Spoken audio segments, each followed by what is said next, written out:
नमस्ते बच्चों, AB online classes में आपका स्वागत है। मैं आशीष शर्मा आज से आपको कक्षा 10 के सिलेबस के बारे में पढ़ाने वाला हूं, जिसके अंदर अपन आज सबसे पहले दूसरा चैप्टर स्टार्ट करेंगे, जिसका नाम है बहुपद। और बिल्कुल आसान तरीके से सारे के सारे कॉन्सेप्ट को पढ़ने वाले हैं। तो देखो, सबसे पहले अपन पढ़ेंगे बहुपद की क्या परिभाषा होती है, बहुपद के कितने प्रकार होते हैं, बहुपद के अंदर फिर हम पढ़ेंगे शून्य क्या होता है, फिर शून्यकों के दो अर्थ होते हैं, एक तो ज्यामितीय अर्थ और एक बहुपद के रूप में पढ़ना। तो देखो, सबसे पहले अपन पढ़ेंगे बहुपद की डेफिनेशन। तो बहुपद की डेफिनेशन क्या होती है? चर व अचर पद की एक ऐसी व्यवस्था होती है जिसके अंदर चर पद की जो घातांक है वो कभी भी ऋणात्मक और भिन्नात्मक नहीं हो सकती। अर्थात कहें तो कि जो चर पद होता है जिसके ऊपर समीकरण का मान या बहुपद का मान निर्भर करता है, उसके ऊपर कभी भी अपन घात को भिन्नात्मक और ऋणात्मक नहीं रख सकते। जैसे देखो 2x+3, यहाँ x की घात कुछ नहीं है, इसका मतलब कितना होगा 1, तो ये तो अपना बहुपद है। यहाँ देखो x की घात कितनी है 2, ये भी अपना बहुपद है। लेकिन यहाँ x की घात है 3/2, जो क्या है, एक भिन्नात्मक है, इसलिए यह अपना बहुपद नहीं होगा। तो ये अपना बहुपद नहीं होगा। इसी प्रकार देखो, यहाँ चर पद x की घातांक कितनी है -2, यानी यहाँ पर कैसी है, ऋणात्मक, इसलिए यह भी बहुपद नहीं होगा। अब देखो, अब यहाँ पर दो चीजों का कंफ्यूजन होता है कि सर बहुपद और समीकरण दोनों में क्या डिफरेंस होता है। तो देखो, बहुपद और समीकरण में मात्र थोड़ा सा फर्क होता है कि यदि देखो x² प्लस x+1 ये अगर ऐसे लिखा जाए तो ये तो होगा अपना बहुपद, और अगर इसके साथ में 0 कर दिया जाए बराबर में तो ये होगा अपना समीकरण। तो बहुपद और समीकरण दोनों में बस इतना सा फर्क होता है कि बहुपद के बराबर में शून्य नहीं होता और समीकरण के बराबर में शून्य होता है। तो ये डिफरेंस आपके एक बार एग्जामिनेशन में पूछा भी जा चुका है कि बहुपद और समीकरण में क्या अंतर होता है, जो इतना सा होता है कि बराबर में 0 का। ठीक है, अब बेटा बहुपद के अपन प्रकार पढ़ने वाले हैं। अब देखो, ये तो थी अपनी बहुपद की डेफिनेशन, अब अपन पढ़ेंगे बहुपद के प्रकार। तो देखो, बहुपद के प्रकार होते हैं, बहुपद के प्रकार। तो देखो, अगर एक घात वाला बहुपद हो तो उसको क्या कहेंगे, दो घात वाला बहुपद हो तो उसको क्या कहेंगे, तीन घात वाला बहुपद हो तो उसको क्या कहेंगे। तो देखो, बहुपद के प्रकार पढ़ने से पहले अपन थोड़ा सा बहुपद की घात के बारे में पढ़ते हैं। इसके बारे में, बहुपद की घात के बारे में पढ़ते हैं। तो देखो, इधर पढ़ लेते हैं अपन बहुपद की घात। बहुपद की घात, तो देखो इसके अंदर से आपके ऑब्जेक्टिव क्वेश्चन बनते हैं कि बहुपद की घात किसे कहते हैं। तो देखो, बहुपद की घात चर पद की अधिकतम घातांक को ही क्या कहते हैं, बहुपद की घात कहते हैं। अर्थात चर पद की अधिकतम घात को, चर पद की अधिकतम घात को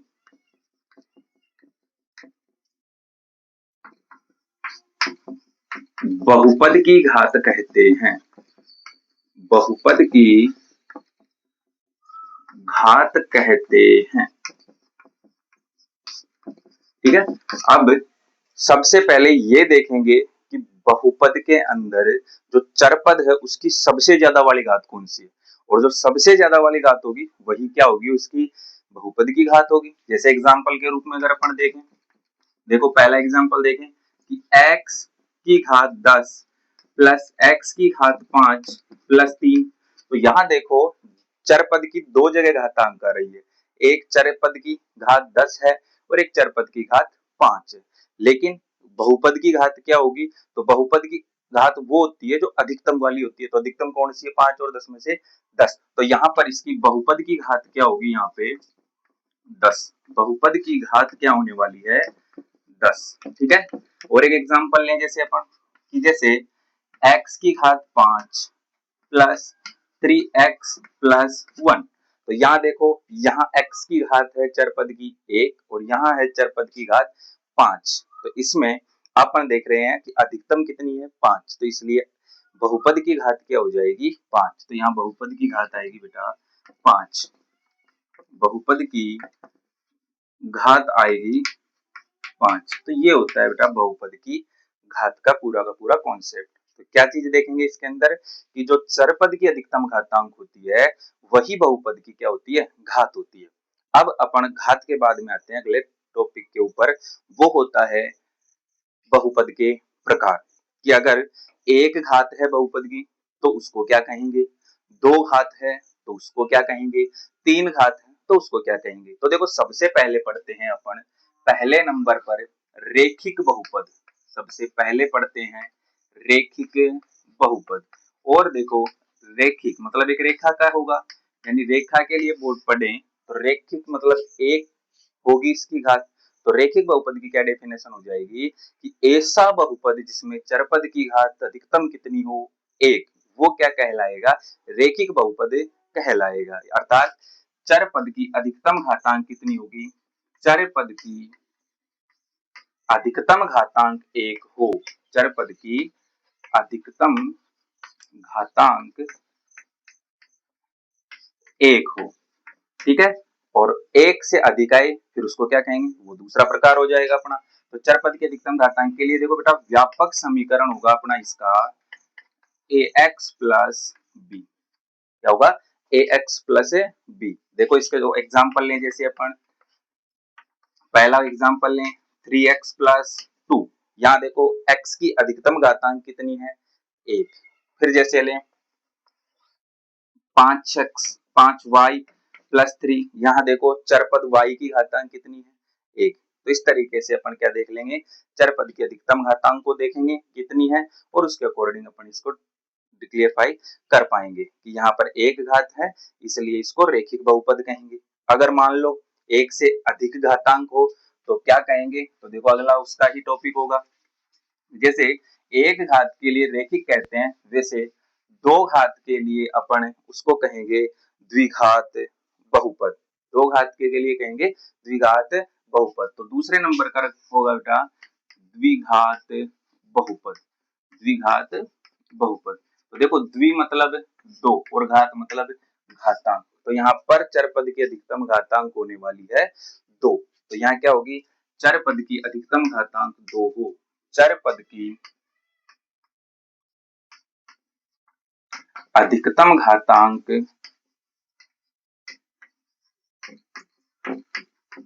कितनी होनी चाहिए, दो हो, अधिकतम घातांक दो हो। जैसे इसका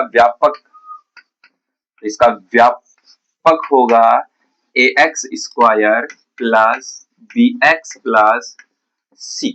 तो यहाँ देखो x की यहाँ पर एक घातांक है और x की यहाँ पर दो घातांक है। और अपन क्या देखते हैं, जो अधिकतम घातांक होती है वही बहुपद की घातांक होती है, इसलिए द्विघात में देखो अधिकतम कितनी आ रही है दो। तो यही अपन पूरे के पूरे चैप्टर में पढ़ने वाले हैं।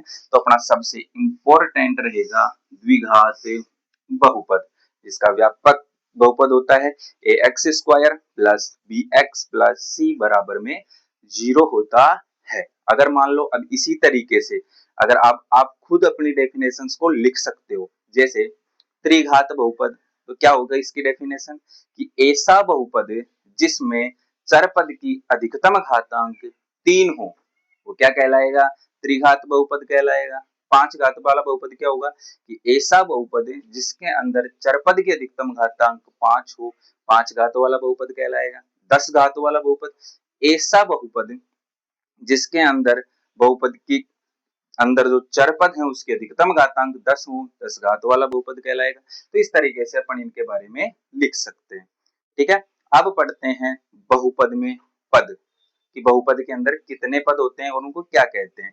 तो देखो बहुपद के पद, यानी सबसे पहले एक पदी बहुपद पढ़े अपन। एक पदी बहुपद, एक पदी बहुपद। तो एक पदी मतलब जिसके अंदर कितने पद हो, एक पद हो। तो ऐसा बहुपद जिसके अंदर केवल एक पद हो, एक पदी बहुपद कहलाता है। जैसे कि फॉर एग्जांपल, इसके डायरेक्ट एग्जांपल से ही समझ लो, ठीक है, इतना इंपॉर्टेंट भी नहीं है। जैसे 2x, इसके अंदर मात्र एक ही पद है 2x। जैसे 5y, इसके अंदर सिर्फ और एक पद है 5y, तो ये क्या कहलाएंगे अपने एक पदी बहुपद, यानी अपने को काउंट कर लें इसके अंदर कितने पद आ रहे हैं। फिर देखो इसी तरीके से अपन पढ़ लेते हैं इसके अंदर द्विपदी बहुपद।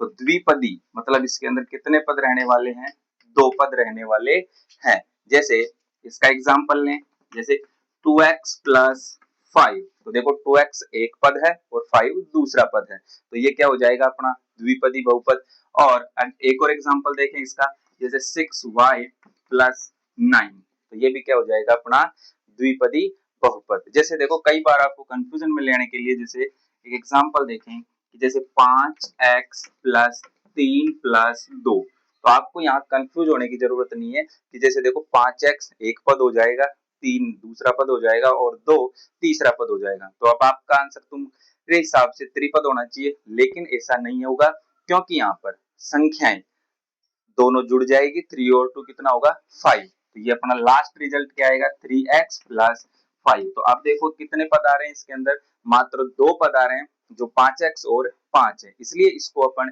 द्विपद बहुपद कहेंगे। ठीक है, और अब पढ़ते हैं बेटा अपन बहुपद के शून्य।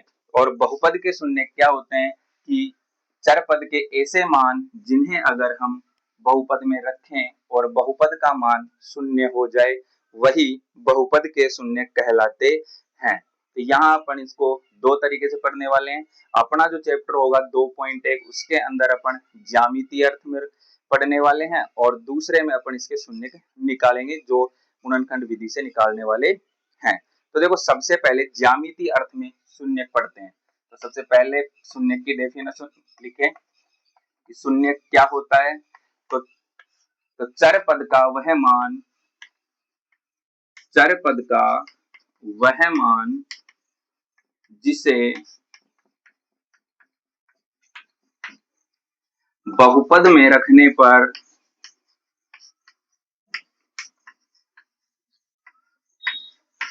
बहुपद का मान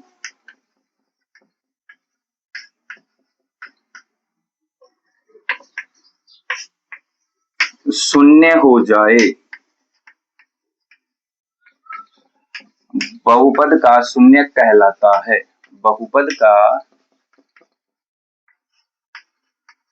शून्य कहलाता है। तो ये अपनी डेफिनेशन हो जाएगी कि अगर कोई भी मान हो जिसे अपन चर पद की जगह रखें और पूरे बहुपद का जो सोल्व करने पर उसका मान अगर 0 आ जाता है तो वही उसका शून्य कहलाता है। अब देखो एक घात वाले बहुपद का कितना शून्य होगा, तो एक घात वाले का एक शून्य होगा, दो घात वाले के दो शून्य प्राप्त होंगे, तीन घात वाले के तीन शून्य प्राप्त होंगे।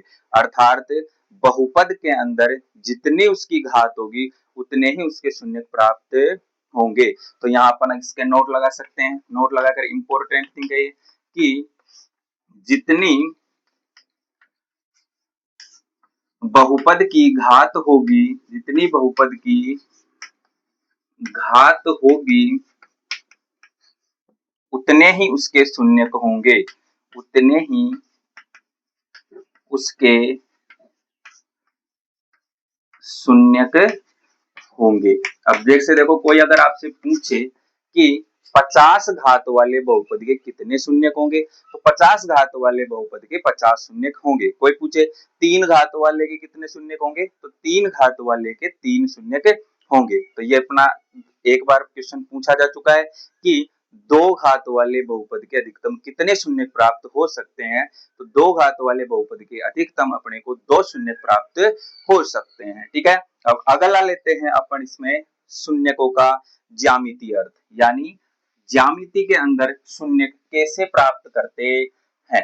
तो अपना 2.1 के अंदर पूरा का पूरा अपन ये पढ़ने वाले हैं कि ज्यामिति में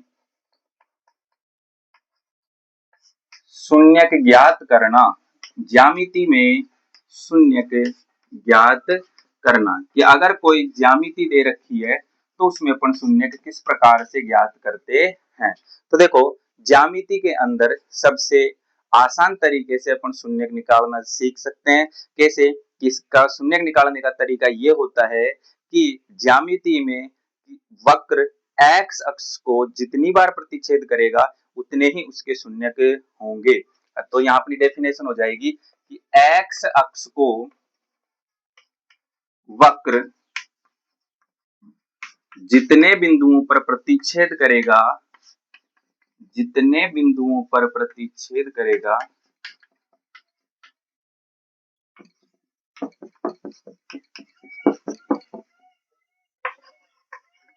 उतने ही उसके शून्यक होंगे, उतने ही उसके शून्यक होंगे। अब देखो कैसे कि एक्स अक्ष को देखना है सिर्फ और सिर्फ अपने को, वाई अक्ष से अपने को कोई भी लेना देना नहीं है। जैसे एग्जांपल फर्स्ट देखें अपन, इसके अंदर ये अपने एक वक्र बनाएंगे इसके अंदर। तो देखो ये तो होता है अपना एक्स एक्सिस और ये होता है अपना वाई एक्सिस। तो देखो जैसे ये एक वक्र बनाया, तो यहाँ देखो इसके अंदर एक्स एक्सिस ये रहा, इसको कितने बिंदुओं पर प्रतिच्छेद किया इसने, एक बिंदु यहाँ, दूसरा यहाँ और तीसरा यहाँ। अपने को वाई एक्सिस को देखना भी नहीं है, ओनली एक्स एक्सिस देखो इसने एक दो और तीन जगह पर प्रतिच्छेद किया है। इसका मतलब इसके अंदर कितने शून्यक होंगे, इसके अंदर 3 शून्यक होने वाले हैं। तो इसके शून्यक कितने होंगे, इसके शून्यक होंगे बेटा 3। जैसे दूसरा एग्जांपल देखें अगर अपन, कि ये है अपना एक ग्राफ, ये एक्स एक्सिस हो जाएगा और ये होगा इसका वाई एक्सिस। अगर मान लो ये एक इसके अंदर वक्र निकला, तो देखो क्या इस वक्र ने इस एक्स एक्सिस को किसी बिंदु पर प्रतिच्छेद किया, तो आपका आंसर होगा कि सर नहीं किया। तो अगर नहीं किया तो इसके शून्य कितने होंगे, तो इसके शून्य होंगे 0। तो इस आकृति के जो शून्य होने वाले हैं वो कितने होने वाले हैं, 0। ठीक है, तो इस प्रकार अपन इसके अंदर ज्यामितियों में शून्य ज्ञात कर सकते हैं कि जितने बिंदुओं पर ये प्रतिच्छेद करेगा उतने बिंदुओं पर हम इसके शून्य देख सकते हैं। रोक एक मिनट। तो देखो जैसे अपन इसके अंदर देख रहे हैं ज्यामितीय अर्थ में शून्य, तो अपन ने क्या डेफिनेशन देखी कि एक्स अक्ष को वक्र जितने बिंदुओं पर प्रतिच्छेद करेगा उतने ही उसके शून्यक हैं। और अपन ने उसके 2 एग्जांपल देखे। अब देखो अपने पास प्रश्नावली है 2.1, जिसके अंदर पूरे के अंदर अपन को ज्यामितीय अर्थ में शून्यक ज्ञात करना है। तो ज्यामिति में कैसे प्राप्त करेंगे, जितने बिंदुओं पर वो प्रतिच्छेद करेगा एक्स अक्ष को उतने ही उसके शून्यक होंगे। तो देखो ये अपने पास 6 क्वेश्चन है जो अपने 2.1 के अंदर रहने वाले। तो देखो पहली आकृति एक्स एक्सिस ये वाला है अपना और वाई एक्सिस ये रहा। यहाँ देखो ये वाला वक्र एक्स अक्ष को किसी भी बिंदु पर प्रतिच्छेद नहीं कर रहा, इसलिए इसके शून्य कितने होंगे, तो इसके शून्य होंगे बेटा 0। ठीक है, दूसरा देखो ये अपना एक्स एक्सिस रहा, इसको देखो कितने बिंदुओं पर प्रतिच्छेद करा। तो देखो यहाँ आते ही अपन को एक बिंदु मिला है जहां पर इसने इसको प्रतिच्छेद किया है। तो इसका मतलब दूसरे वाले के अंदर कितने शून्य होंगे, तो इसके शून्य होंगे 1। अब देखो तीसरी वाली आकृति देखो इसके अंदर कि यहाँ एक्स एक्सिस ये वाला है अपना, इसको कितने बिंदुओं पर प्रतिच्छेद किया जा रहा है। तो देखो यहाँ से वक्र गया तो एक बार यहाँ प्रतिच्छेद किया, फिर इधर घूम के आए तो दूसरी बार यहाँ प्रतिच्छेद कर दिया एक्स अक्ष को, और फिर ऐसे घूमे तो तीसरी बार यहाँ पर प्रतिच्छेद कर दिया। तो कितने शून्य हुए इसके, तो इसके शून्य होंगे बेटा 3। ठीक है, अब देखो इसका चौथा वाला कि इसके अंदर ये अपना एक्स एक्स है और एक्स अक्ष पे देखो ये यू वाली आकृति बन रही है अपनी, ये कितने बिंदुओं पर प्रतिच्छेद कर रही है। तो नीचे आते समय एक बार काटा और ऊपर जाते समय दूसरी बार काटा, तो इसके शून्य होंगे बेटा 2। इसमें देखो एक बार यहाँ पर काटा, दूसरी बार यहाँ पर काटा, तीसरी बार ऊपर जाते यहाँ काटा और चौथी बार नीचे आते टाइम यहाँ पर काटा। तो इसके अंदर कितने शून्य होंगे 4। पांचवें में देखो यहाँ से गए एक शून्य, इधर नीचे आके यहाँ टच किया इसको दूसरा शून्य, फिर वापस चले गए और यहाँ पर आकर वापस टच किया तो तीसरा शून्य। तो इसके अंदर कितने शून्य होने वाले हैं 3। तो अपन को बिल्कुल आसान तरीके से ये पता कर सकते हैं कि जो ज्यामिति होती है उसके अंदर कैसे शून्य निकालते हैं। बस एक्स एक्सिस को देखना है अपने को, वो जितने बिंदुओं पर प्रतिच्छेद करे उतने ही अपने शून्य होने वाले हैं। ठीक है, तो बेटा आज के लिए इतना ही काफी, अपन फिर कल पढ़ेंगे। तब तक के लिए आप अगर वीडियो अच्छा लगा हो तो वीडियो को लाइक करें और चैनल को सब्सक्राइब करें, ताकि आप जैसे बच्चों को ये वीडियो आगे प्राप्त हो सके और अपने दोस्तों को शेयर करें ताकि वो भी इस वीडियो का लाभ उठा सके। धन्यवाद।